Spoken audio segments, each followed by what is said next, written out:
Hi, y'all. Keri Stevens here. You know, we do a lot of research at the University of Texas at Austin, and it's rare that you get to see kind of behind the scenes of what actually happened in addition to what's in the published research.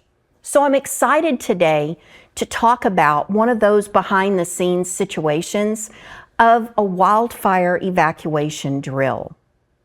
So what a lot of you probably realize is that fires are one of the most common natural disasters worldwide. And we're hearing a lot about this in the United States lately. In this case, we had a community that is actually northwest of Austin, Texas, out by Lake Travis. And you'll notice in the picture that the water was a lot higher whenever that picture was taken than what it is right now in Lake Travis. But this community is up on the hills of the lake, and they were actually incredibly concerned about the possibility of fire. They are what is called a one-way in, one-way out community. And that means that there's only one road, and it is a tiny little road, and I will tell you, it is not fun to drive. And so if you had to evacuate all these people, 200 plus homes, 400 plus residents, down this one-way in, one-way out road, pretty serious stuff.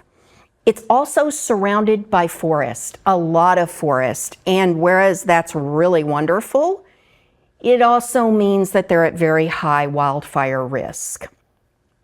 So the Comanche Trail Community Association, and a lot of times we don't think about crisis and disaster communication being related to organizations inside communities, but this group, they have explicitly in their purpose to coordinate with other agencies, programs, and they want to provide protection for safety and the enhancement of their community. So if we take a look at kind of the story about how the wildfire drill started, as a team we searched for, has anybody else done one of these? You know, can we model what we've done after them? And we really couldn't find a community-led type of wildfire drill. Now, the emergency managers, the different agencies, fire, police, they all do what's called drills and exercises to practice, but it usually doesn't involve the community. And a lot of the reason is that it's very hard to get the community to participate in a drill. So we created our own system. And you know, collaboration was absolutely key here. What we did is we worked with police, we worked with fire, we worked with the park rangers. And then we had wonderful community members who had had long-term careers working in safety for global companies. So the planning process was really kind of an interesting experience to go through. I got to be a part of most of the planning. It was a 14-month-long effort, and the community really led this. But we actively had park rangers, fire, police that also attended, all as part of our planning meetings. The first attempt that the group tried to run the wildfire drill had to be canceled because there were floods in the area and they wanted the roads to be very safe whenever the community practiced this. The other thing that happened is that we had to figure out, how do we tell the community that this is happening? Think about the community that you're a part of. How would you reach everybody? It's hard today, especially since a lot of times we're not as connected as communities as maybe people have been in the past. Well, there's a group called section leaders. So people who lived in different parts of the community agreed to perform this role. They literally went door to door and knocked on everybody's door. Now, they knew some of their community members and neighbors, and they also focused on something called a ready, set, go bag. And this is something that the fire service can provide, which tells you all the things that you need to prepare to be able to grab it if a fire breaks out and run out the door, okay? And that's really the key thing. You've got to move fast if a fire happens. If you move slowly and you don't have things prepared ahead of time, it can mean losing your life. Very serious things. And then we were incredibly fortunate that as UT researchers, we got to be involved in the process as well. Now, I'm deliberately showing you something that's totally overwhelming because what this does to me is it screams planning, right? This team planned everything. Look, the action, the tasks, who's responsible for it, and the time frame that this would all happen. We see this in a lot of crisis and disaster management plans. The other thing the community did is that they had a community wireless emergency alert system. You've probably heard that on your phone, okay? That's a WEA, a wireless emergency alert, and they come from lots of different places, including federal government, some local and state governments have these kind of systems. In this case, this community had invested in their own.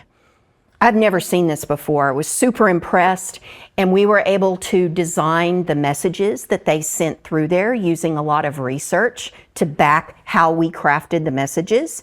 And then they even let us in the middle send another text message alert telling people that the fire had changed conditions and to go a different evacuation route. So it was a pretty sophisticated operation. The day of the drill, we had 100 community members who participated. Really blew us away, well beyond what our expectations were.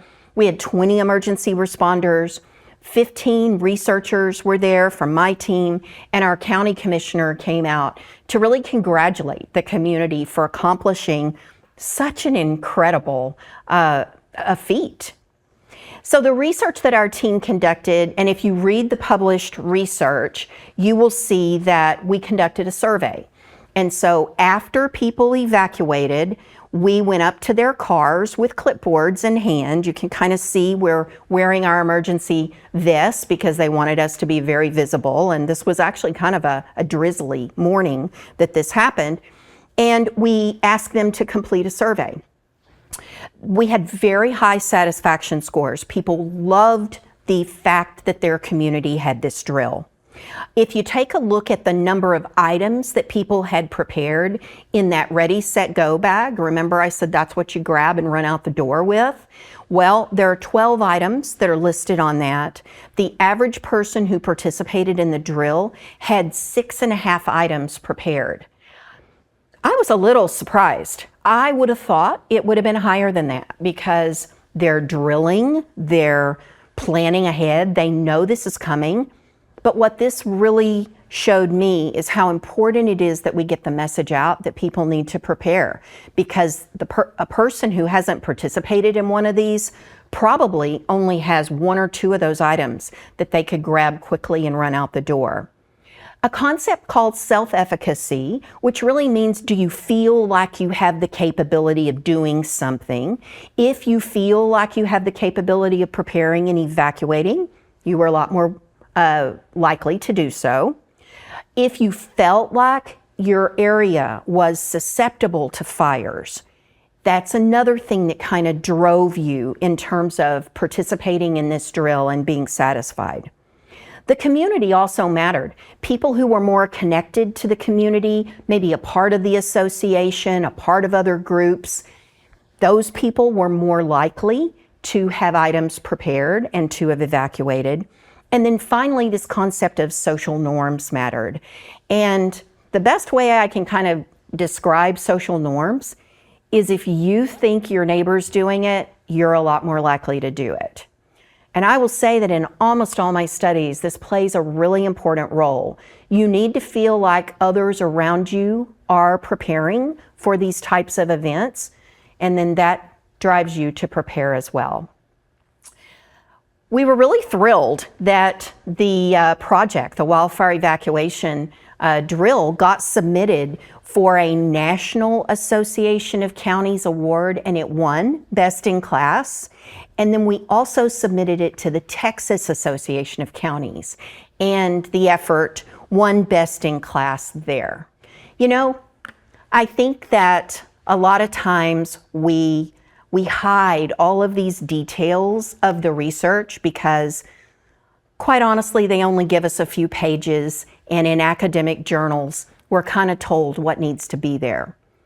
I hope you got to hear the rest of the story today, the behind the scenes, and I also hope that you will take a look at our academic article.